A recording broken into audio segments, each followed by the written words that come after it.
శ్రీ విఘ్నేశాయ నమః, శ్రీ గురుభ్యో నమః, మహాసరస్వతి నమః. నమస్కారం అండి, ఎలా ఉన్నారు? ఈరోజు 2024 ఏప్రిల్ మాసంలో మేషరాశి వారికి ఎలా ఉండబోతుందో చెప్తున్నానండి. ఈ మేషరాశి వారికి అధిపతి వచ్చేసి కుజుడు. ఈ కుజుని యొక్క తత్వం ఎలా ఉంటుందంటే చాలా ఉత్తేజపూర్వకంగా, కోపంగా, బాధ్యతగా, ప్రేమగా, సమాజాన్ని ఉద్ధరించాలన్న ఒక విధానం, చట్టాలను గౌరవించడం, ఎవరికైనా అన్యాయం జరిగితే వాళ్ళు ఊరుకోరండి. ఎట్టి పరిస్థితుల్లో కూడా వాళ్ళు ఎదుర్కొనే చేస్తారు. వృత్తిరీత్యా వీరందరూ కూడా మంచి ప్రభుత్వ ఉద్యోగాలలో ఉంటే పోలీస్ డిపార్ట్మెంట్ కానీ, ఆర్మీ కానీ, సైనికులు కానీ, ఇంకా ఏదైనా కానీ ఉంటారు. ఈ మేషరాశి వారు అశ్విని 4 పాదాలు, భరణి 4 పాదాలు, కృతిక 1వ పాదం, ఈ మొత్తంగా కలిపి మేషరాశిగా వస్తుంది. అయితే ఈ అశ్విని 4 పాదాల వారికి కేతు మహర్దశతో జీవితం ప్రారంభమవుతుంది. కేతు 7 సంవత్సరాలు, శుక్రుడు 20 సంవత్సరాలు, రవి 6 సంవత్సరాలు, చంద్రుడు 10 సంవత్సరాలు, కుజుడు 7 సంవత్సరాలు, రాహు 18 సంవత్సరాలు. భరణి నక్షత్రం వారు 4 పాదాల వారికి శుక్ర మహర్దశతో జీవితం ప్రారంభమై శుక్రుడు 20 సంవత్సరాలు, రవి 6 సంవత్సరాలు, చంద్రుడు 10 సంవత్సరాలు, కుజుడు 7 సంవత్సరాలు, రాహు 18 సంవత్సరాలు. ఇక చివరిగా కృతికా నక్షత్రం వారు. కృతికా నక్షత్రం 1వ పాదం వారు రవి మహర్దశతో జీవితం ప్రారంభమవుతుంది. రవి 6 సంవత్సరాలు, చంద్రుడు 10 సంవత్సరాలు, కుజుడు 7 సంవత్సరాలు, రాహు 18 సంవత్సరాలు, గురు 16 సంవత్సరాలు. నేను ఎందుకు వీరి దశలు చెప్తున్నాను, దానికి కారణం ఏమిటి అంటే, ఇప్పుడు గోచార రీత్యా మనం మాస ఫలితాలు చూస్తున్నాం. ఒక నెల కాలం ఎలా ఉంటుంది అని తెలుసుకుంటున్నాం. అలాగే సంవత్సర ఫలితాలు కూడా చూస్తున్నాం. సంవత్సర కాలం ఎలా జరుగుతుంది ఏమిటి. ఈ సంవత్సర కాలము, ఈ నెల కాలంలో గ్రహాల కదలిక అనేది జరుగుతూ ఉంటుంది. సంవత్సర ఫలితాలు చెప్పినప్పుడు మొత్తం ఫలితాలన్నీ కూడా మనం చూస్తాం, కానీ దీర్ఘకాలికంగా ప్రయోజనాలు పొందాలంటే జాతకంలో ఏమన్నా దోషాలు ఉంటే, ఆర్థిక విషయాలే కానీ, కుటుంబ విషయాలే కానీ, మనం ఎంత కష్టపడ్డా కానీ ఫలితం లేకుండా ఉన్నప్పుడు కానీ, మనము అన్నీ సక్రమంగా చేస్తూ దైవాన్ని ఆరాధించుకుంటూ పోతూ ఉన్నా కానీ సమస్యలు వస్తున్నప్పుడు కానీ, అది జాతకంలో సమస్యలు. ఇకపోతే ఈ దశలు కనుక మనం సరిగా గమనిస్తే, ఎందుకంటే ఒక్కొక్క దశ, ఉదాహరణ రవి తీసుకుందాం, 6 సంవత్సరాలు ఉంటాడు. ఆ దశని కనుక నీకు అనుకూలంగా ఉంటే, నీకు ఏ దశ నడుస్తుందో తెలుసుకునేది ఉంటే, ఆ దశానాథుడు ఎక్కడ ఉన్నాడు, అది అంటే నీ రాశికుండంలో 12 రాశులు ఉంటాయి, 12 లగ్నాలు ఉంటాయి. ఆ 12 లగ్నాలలో లగ్నం నుంచి నీకు కావలసిన పని ఏమిటి. ఉదాహరణకు ధనం ఉందనుకోండి, ఆ ధనాధిపతి ఎవరు, అతను ఎక్కడున్నాడు, అతని దశ ఉంటేనే కానీ నీకు ఆర్థికంగా వెసులుబాటు అవుతుంది. గోచార రీత్యా గురుబలం ఉన్నప్పుడు వివాహాలు అయితే కొంత వెసులుబాటు ఉండవచ్చును, అది కేవలం 1 సంవత్సర కాలం పాటే ఉంటుంది. అదే శని భగవానుడు సహకరించినప్పుడు 2.5 సంవత్సరాలు ఉంటుంది. కానీ మనకి ఈ దశానాథుడు కనుక సరిగ్గా కనుక ఉండి అతని దశ కనుక నడిస్తే ఏ గ్రహమైనా పర్వాలేదు. మనకున్న 9 గ్రహాలలో ఏ గ్రహమైనా పర్వాలేదు. అన్ని గ్రహాలు మంచి గ్రహాలే. ఆ ఉండే స్థానాలను బట్టి వాటి ఫలితాలు వస్తాయి. రాహు మంచివాడు కాదు, కేతు మంచివాడు కాదు, శని మంచివాడు కాదు అన్నది లేదు జ్యోతిష శాస్త్రంలో.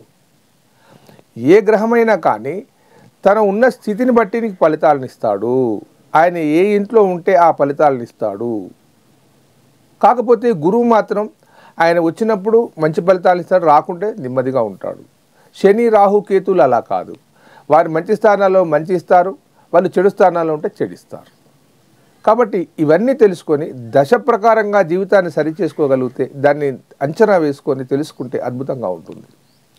ఈ మేషరాశి వారికి కుజుడు అధిపతి అని చెప్పాను కదా. మకర రాశికి వారు ఉచ్చస్థానం పొంది ఉంటారు కుజుడు. ఎవరి జాతకంలోనైనా కానీ మకర రాశిలో గనక కుజుడు ఉండేది ఉంటే వారికి కుజుడు ఉచ్చస్థానం పొంది ఉంటాడు. అదే గనక కుజుడు కర్కాటక రాశిలో ఉన్నాడు అనుకోండి, నీచస్థానాన్ని పొందుతాడు. అప్పుడు ఏం జరుగుతుంది, ఆ లగ్నం నుంచి వెళ్ళి నీచస్థానం పొందిన కుజుడు ఎన్నో స్థానంలో ఉన్నాడు చూస్తే ఆ ఫలితాలన్నీ కూడా సరిగా ఉండవు. ఉదాహరణకు అక్కడ 2వ స్థానం అయిందనుకోండి లగ్నం, అంటే మిథున లగ్నమై కర్కాటక రాశిలో కనుక ఈ కుజుడు ఉన్నాడు అనుకోండి, అది ధనాధిపతి అవుతాడు. అక్కడ ధనాధిపతి అయినప్పుడు ఇబ్బందికరంగా ఉంటుంది. చంద్రుడు ధనాధిపతి, కానీ రెండవ ఇంట్లో కుజుడు ఉన్నప్పుడు ఆర్థిక లోట్లు బాగా జరుగుతూ ఉంటాయి. దాన్ని గమనించి కనుక చేస్తే మనం దాన్ని సరి చేసుకునేది ఉంటే జీవితంలో మంచి అభివృద్ధిలోకి వస్తాం. ఆ కుజారాధన కానీ, లేకపోతే ఏదైనా పూజ లాంటిది కానీ, లేకపోతే ఒక లాకెట్ని ధరించడం కానీ చేస్తే ఈ ఆర్థిక బాధలన్నీ తొలగిపోతాయి. 1000 రూపాయలు వెచ్చించి నేను హోమాలు చేసి క్రతువులు చేసి ఇవి చేయండి అవి చేయండి చెప్పను. ఎందుకంటే దైవాన్ని ఆరాధించేటప్పుడు రూపాయి లేకుండా ఆరాధించగలగాలి, మనస్ఫూర్తిగా వేడుకోవాలి. వేడుకుంటేనే కానీ జరుగుతుంది. కానీ 10 మంది అయ్యగారులను పెట్టేసి ఇలా చేస్తే అలా చేస్తే అవుతుందని నేను ఒప్పుకోను. నీ శక్తి ఉంటే చెయ్యి, లేకపోయేది ఉంటే నీవే దైవాన్ని స్మరించు. ఏ విధంగా స్మరించాలి తెలుసుకో, దాన్ని ఒక నియమబద్ధాన్ని చేసుకో. అప్పుడు కానీ నువ్వు డెవలప్ అవుతావు. భగవంతుడు సహాయం లేకపోతే ఏమీ చేయలేవు. ప్రయత్నించని వానికి భగవంతుడు కూడా సహాయం చేయడు. ఇకపోతే గోచార రీత్యా మేషరాశి వారికి ఏప్రిల్ మాసంలో కేతు 6వ ఇంట్లో ఉన్నాడు. కేతు 6వ ఇంట్లో ఉన్నప్పుడు ఏం జరుగుతుందంటే మానసిక ఉల్లాసం జరుగుతుంది, ఆనందంగా ఉంటుంది, ధైర్యం ఉంటుంది. మీరు ఏది చేసినా కానీ ఒక ఉత్తేజపూరితంగా చేస్తారు. ఇకపోతే కుజుడు 11వ ఇంట, కుజుడు 11 ఇంట్లో ఉన్నప్పుడు ఏకాదశ స్థానంలో ఉన్నప్పుడు ధనాన్ని భూధార అంటే భూముల ద్వారా మీకు లాభాలు చేకూరుతాయి. ఇకపోతే రియల్ ఎస్టేట్ రంగంలో ఉన్న వారికి మంచి లాభాలు వస్తాయి. ఈ ఏప్రిల్ మాసంలో మేషరాశి వారు ఎవరైనా కానీ చెప్తున్నాను, ఏప్రిల్ మాసంలో రియల్ ఎస్టేట్ రంగంలో ఉన్న వారికి బాగా వస్తుంది. ఎవరైనా మేషరాశి వారికి భూతగాదాలు ఉండి అన్నదమ్ముల సమస్యలలో పంపకం కానీ ఇంకేదన్నా స్థల విక్రయం చేస్తే కోర్టు వివాదం కానీ ఉంటే ఈ మాసంలో వాళ్ళు తీరిపోయే అవకాశం ఉంది. అలాగే శని 11 ఇంట ఉన్నాడు. ఏకాదశ స్థానంలో శని ఉంటే 3, 6, 11 స్థానాలలో శని కానీ కుజుడు కానీ ఉంటే అద్భుతమైన ఫలితాలు వస్తాయి. శని ఎంతైతే బాధిస్తాడో అంత లబ్ధిని చేకూరుస్తాడు. అందువల్ల మీరు నూతన గృహాన్ని కట్టాలనే ఆలోచన కనుక ఉంటే, ఏదైనా ప్రభుత్వ ఉద్యోగాన్ని ప్రయత్నం చేయాలన్న ఉద్దేశంలో ఉంటే, ఏదైనా ప్రమోషన్ గురించి కానీ చేయాలనుకుంటే మీకు ఖచ్చితంగా మీకు లబ్ధి చేకూరుతుంది. శని భగవాన్ వల్ల మీకు సహకరిస్తున్నాడు. ఇకపోతే శుక్రుడు 12వ ఇంట ఉండి మీ యొక్క భోగలాలసమైన జీవితానికి, దాంపత్య జీవితమే కానీ, బంగారమే కానీ, అలంకరణే కానీ, లేకపోతే ఏదైనా కళాత్మకమైన విషయాలే కానీ వాటన్నిటిని సరిచేసేందుకు శుక్రుడు 12వ ఇంట ఉన్నాడు. నేను చివరిగా చెప్పేది ఏమిటంటే, జాతక పరిశీలన అనేది జీవితాన్ని మారుస్తుంది, జీవితంలో రాబోయే కష్టాలను తెలియజేస్తుంది. 2వ స్థానం కానీ 11వ స్థానం కానీ సరిగా లేని వారికి ఆర్థిక విషయాలు లోటుగా ఉంటుంది. ఏ గోచారం వచ్చినా కానీ తాత్కాలికంగా నిప్పుల మీద నీళ్లు చల్లినట్టుగానే ఉంటుంది, కానీ దాని ఏమీ సరిగా కాదు. 1 నెల జరుగుతుంది, 2 నెలలు జరుగుతుంది, 3వ నెల కాగానే కింద పడిపోతూ ఉంటుంది. కాబట్టి జాతకంలో మీ యొక్క ఆర్థిక పరిస్థితికి సంబంధించిన గ్రహం ఏమిటి, అది ఎక్కడ ఉంది, దాన్ని ఎలా సరి చేసుకోవాలనేది తెలుసుకొని కనుక మనం ముందుకెళ్తే శాస్త్రం ఖచ్చితంగా మీకు లాభాన్ని చేకూరుస్తుంది. 100కి 100 పాళ్ళు చెప్పగలను. జ్యోతిష్యం అనేది గొప్ప శాస్త్రము, దాన్ని గణిత ఆధారంగా చేయబడింది, దానికి భగవత్ స్వరూపం, అది మహర్షులు మనకు అందించిన శాస్త్రము. దాన్ని ఉపయోగించుకున్న వాళ్ళకి ఉపయోగించుకున్నంత, ఉపయోగించుకోని వానికి ఏ విధమైన లబ్ధి ఉండదు.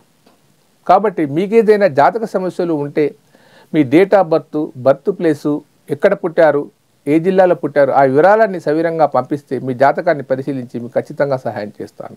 దయచేసి లైక్ చేయండి, షేర్ చేయండి. ఉంటానండి మీ ప్రకాష్ గురు ఆస్ట్రో న్యూమరాలజీ. నమస్కారం.